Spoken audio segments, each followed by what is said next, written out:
Karaarri nyaata si goote si gabbiste san maxxashaa mataa keessa dhaya lafatti kuffisee ammoo san argu. Maal buna mana ma ajjeesinaan jetta? Adabbiidha.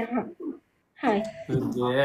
Adabbiin akkanaan ta'u qaba kushmaan ta'a. Ta'uu waan akkasii adabbiidha.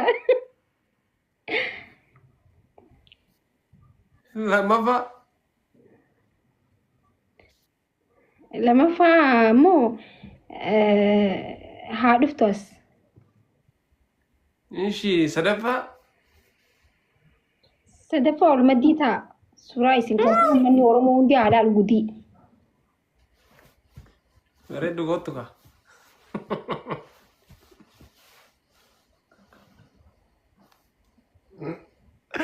Indagadhe dhiifamu.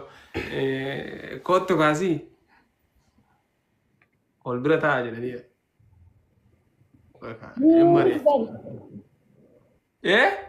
Naraanu mee.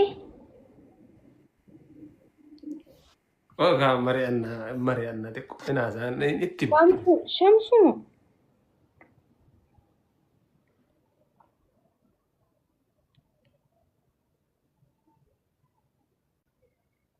Hinaaftuu hundee jaarsa kiyya bar maaliif hinaafni? Hai maal jechuun janaazaa bar namni hinaafni. Namni hinaafne janaazaa ofirratti du'eewwiif gawwaa hambaa hin qabnedha. Namni hinaafne gawwaa hambaa hin qabne badawa jedhama namni hinaafne jechuudha. Namni waan isarratti hinaafee ija baasee ofirraa nayne Maakii? Maal jechuu barbaaddaniiti? Hai dee maal jettee hinaaftu raanjaan bagan hinaafi wallahi ni naafa'e.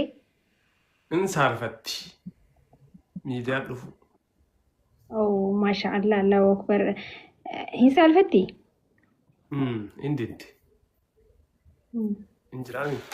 Maal godhaa nama waam nyaata mana keessa si godhu malee miidiyaa irraa maal godhaa?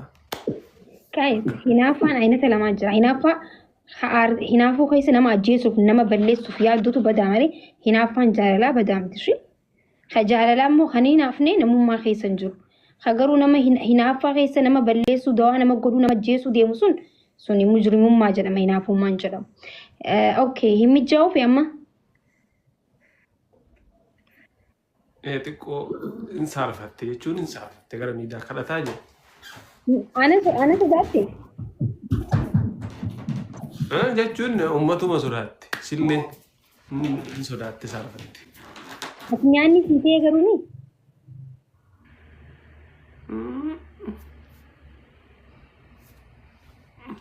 Bakka. Waan nan sii ta'uu isaati ni beektaa ani beektami ani jaartiin tee haarii fa rakkoon hin jiru. Nyaanni sii taanaan rakkoon hin jiru amma mixaa fideen dhufa.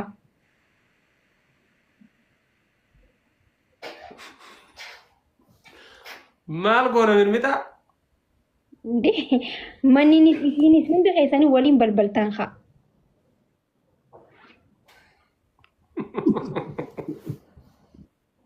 Ilaahi. Amma achi bira maaltu nu geesse waa'ee nyaata haasaa jirra waa'ee maammina keessa haasaa jirra. Nyaata abar mixaan. Okay adabbii lammaffaa ibsaa. Sagalee. Mixaa hin qabnu manaayyuu hin qabnu. Sagalee keetiin naa wallista.